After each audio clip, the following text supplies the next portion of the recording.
Muito bem, então hoje é um domingo especial para nós, que a gente vai estar com a professora Irvênia nos auxiliando na compreensão da beleza da construção do espírito, né? Falando sobre os animais. Muito bem, queridos. Então nós estamos hoje com a professora Irvênia Prada, está aqui do nosso lado, já batemos um papo gostoso, né, professora? É sempre bom conversar com o professor, né? E a professora Irvênia, ela é médica veterinária da Universidade de São Paulo, ela tem o título de professora emérita e já está aposentada, né, professora? Que gostoso, né? É bom chegar na plenitude da vida. É pesquisadora de neuroanatomia, é membro da Academia Paulista de Medicina Veterinária, ocupa a cadeira número 21, atua no Fórum Nacional de Proteção e Defesa Animal, é integrante da AME, Associação Médico Espírita de São Paulo, do Brasil e internacional, né? Como palestrante e escritora, ela participa da AME.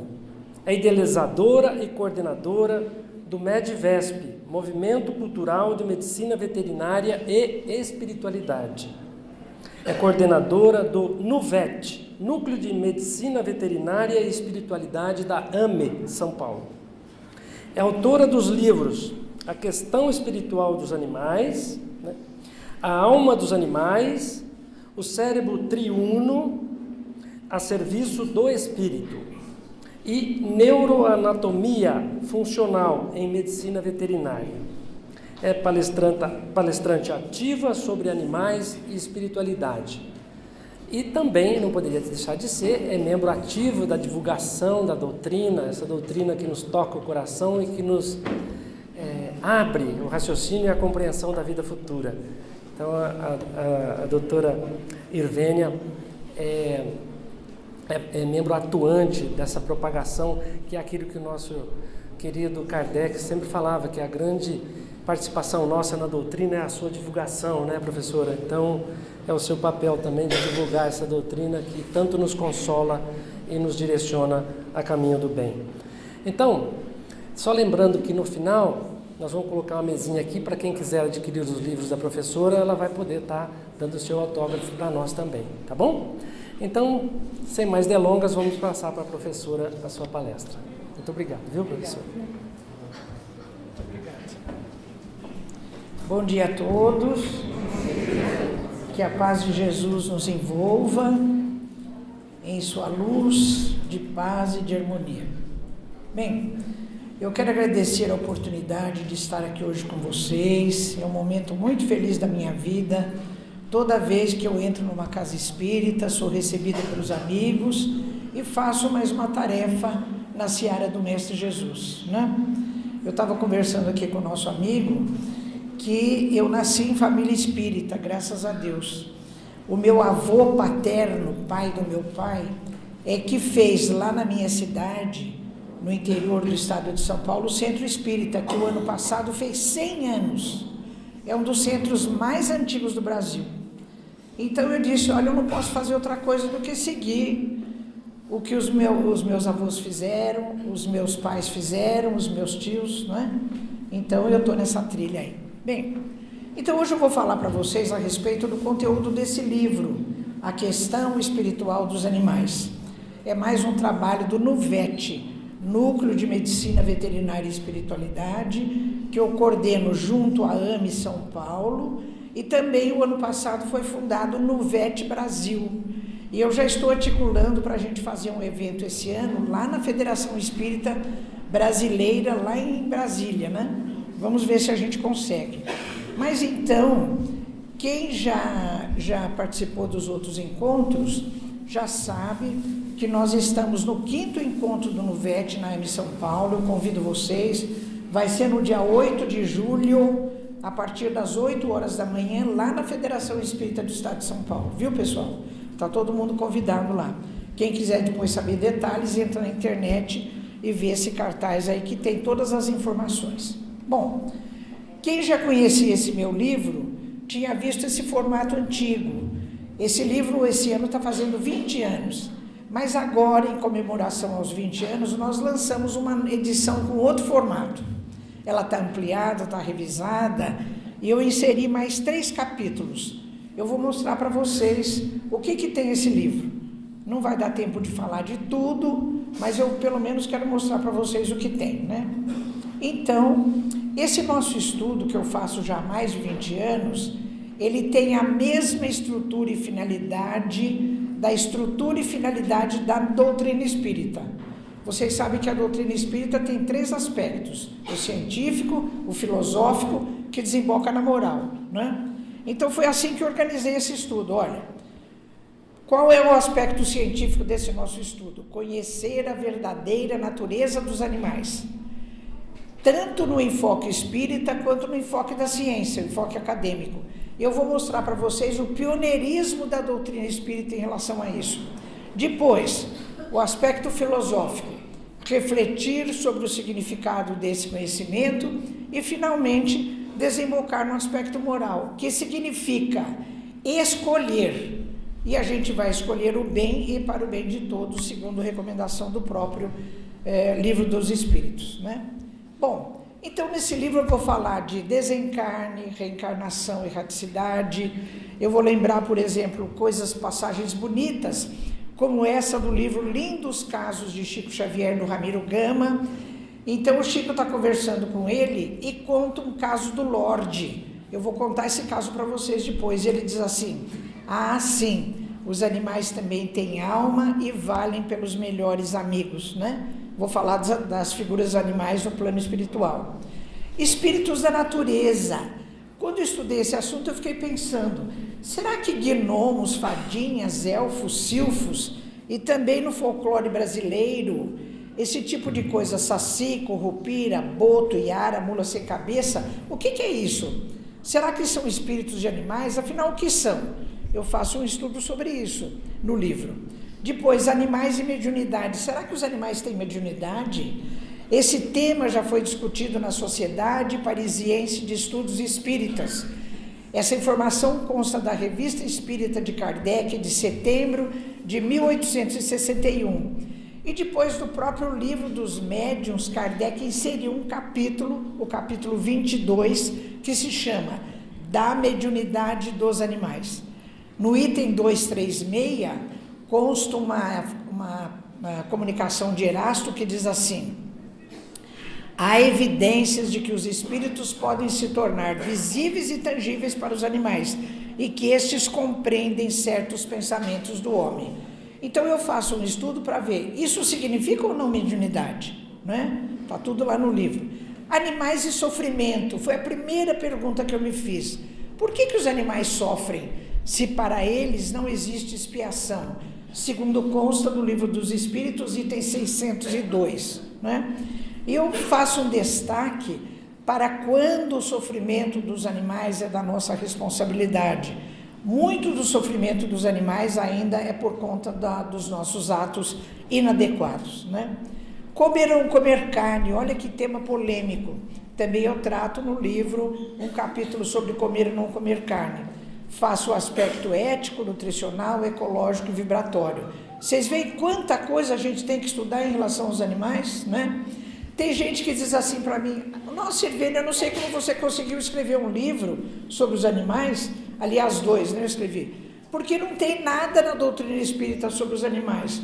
Eu falei: olha, então você nunca leu as obras básicas, nunca leu a Revista Espírita, nunca leu as obras de André Luiz, de Emmanuel, está cheio de informação sobre os animais. Eu fui colhendo, fui lendo, fui colhendo e escrevi esses 2 livros, né? Então é tudo que eu trago para vocês. Terapias mediadas por animais, por exemplo, a chamada zooterapia, animais de serviço, por exemplo, a utilização de cães, guias para deficientes visuais. Como é que fica a condição espiritual desses animais? Espantando a solidão. Hoje nós sabemos que, particularmente nos asilos de idosos, tem ONGs que criam animais, treinam os animais para fazer companhia para os idosos. Espanta a solidão, não é? É uma coisa maravilhosa. Assistência espiritual aos animais. Por que não estender o passe, a pressa, a água fluidificada para animais? Mas tem o jeito certo de fazer isso, não é? É o que também eu trato no livro. Eutanásia em animais. Será que eutanasiar os animais quando estão em sofrimento, quando estão no final da vida, é válido ou não? Tem um artigo que eu escrevi para a Folha Espírita de dezembro de 2016 sobre isso.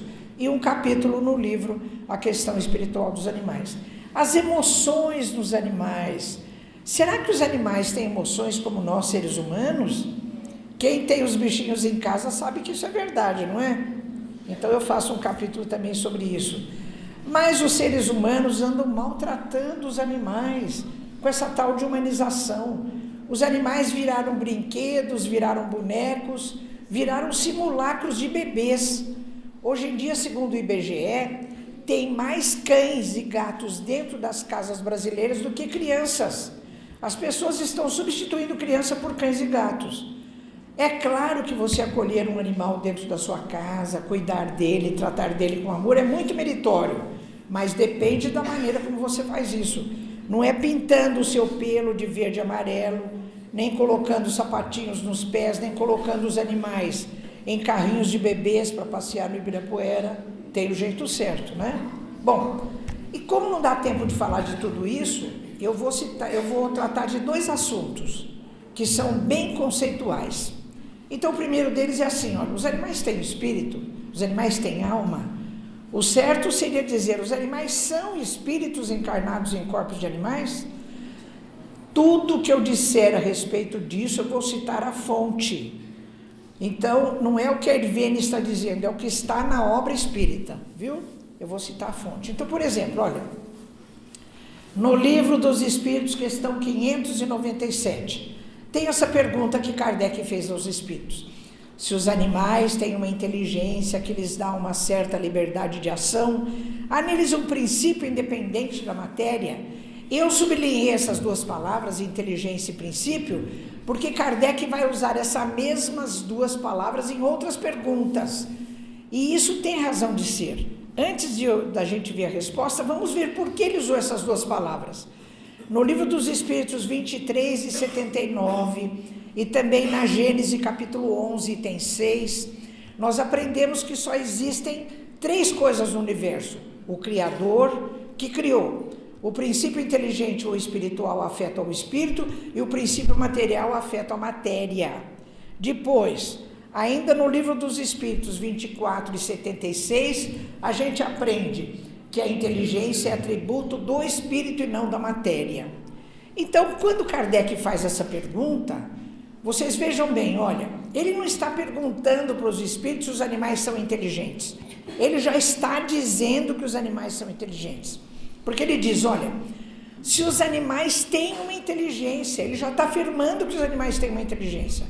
Por isso é que eu digo que a doutrina espírita é pioneira nesse estudo sobre a inteligência dos animais.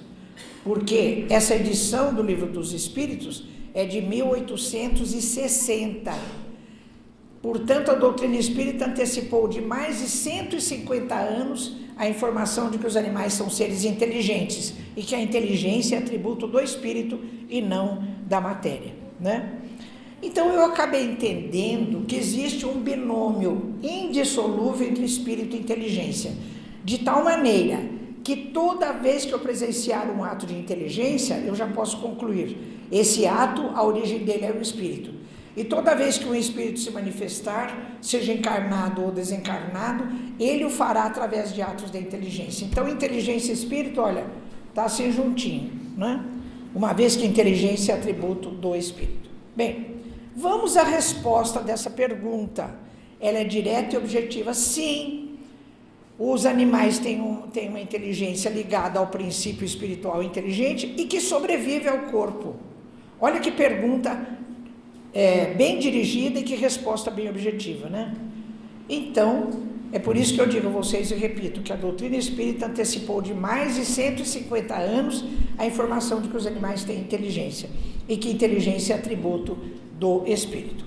Bem, vamos ver alguns episódios que me foram contados e que eu encontrei em livros que confirmam a resposta da questão 597 do Livro dos Espíritos.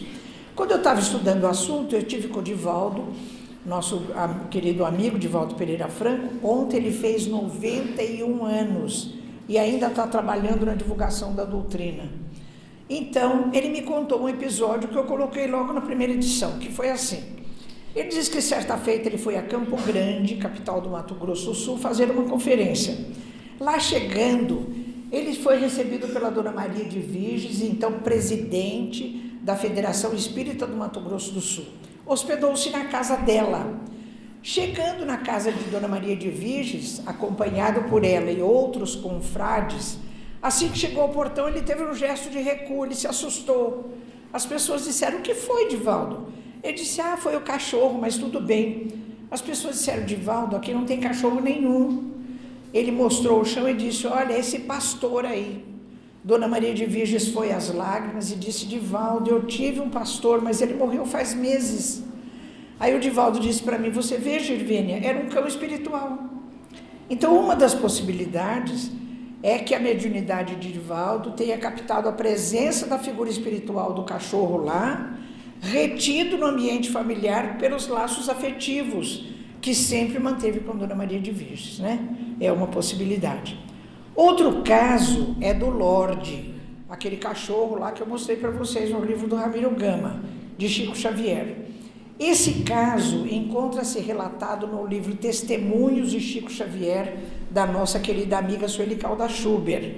Então, ela conta nesse livro que o Chico, nessa época da década de 50, ele se correspondia semanalmente com Vantuil de Freitas, que durante mais de 20 anos foi presidente da FEB, da Federação Espírita Brasileira.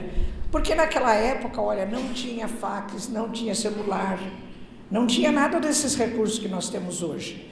Por exemplo, quando eu vim estudar em São Paulo, começo da década de 60, como é que eu me comunicava com os meus pais que moravam no interior? Através de carta, né? E a gente dizia carta de próprio punho. Quem é da minha faixa etária vai se lembrar dessa expressão. A gente pegava a caneta ou lápis e escrevia, o punho que mexia, né? Carta de próprio punho.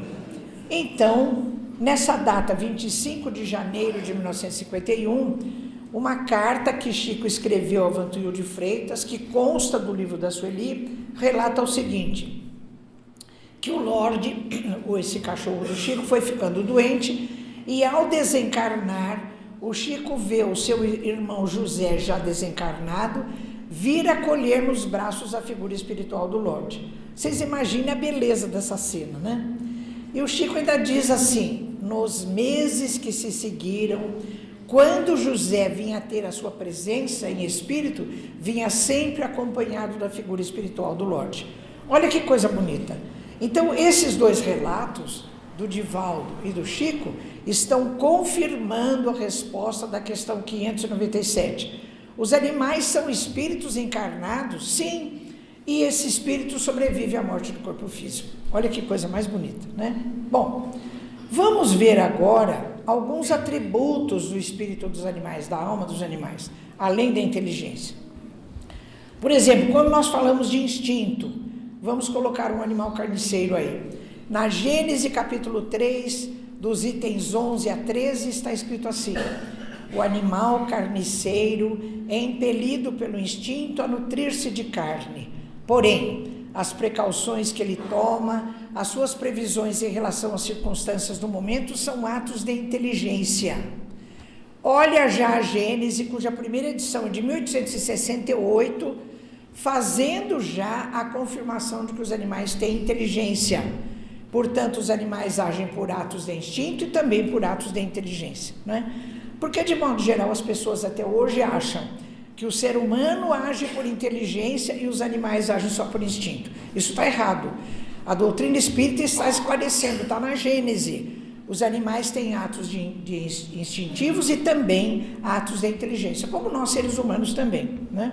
Bom, no livro dos Espíritos, item 73, olha a pergunta que Kardec faz aos espíritos: instinto é independente de inteligência? A resposta é assustadora. Não, instinto não é diferente, instinto é uma espécie de inteligência. Olha, gente, que coisa fantástica que está no livro dos Espíritos. Instinto é uma espécie de inteligência. Por quê?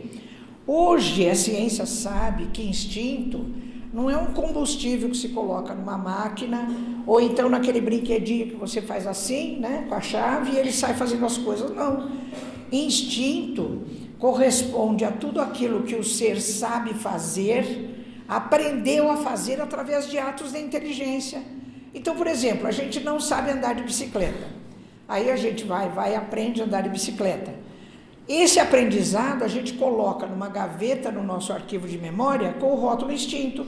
Ou seja, eu já aprendi a fazer, eu faço aquilo instintivamente, automaticamente. O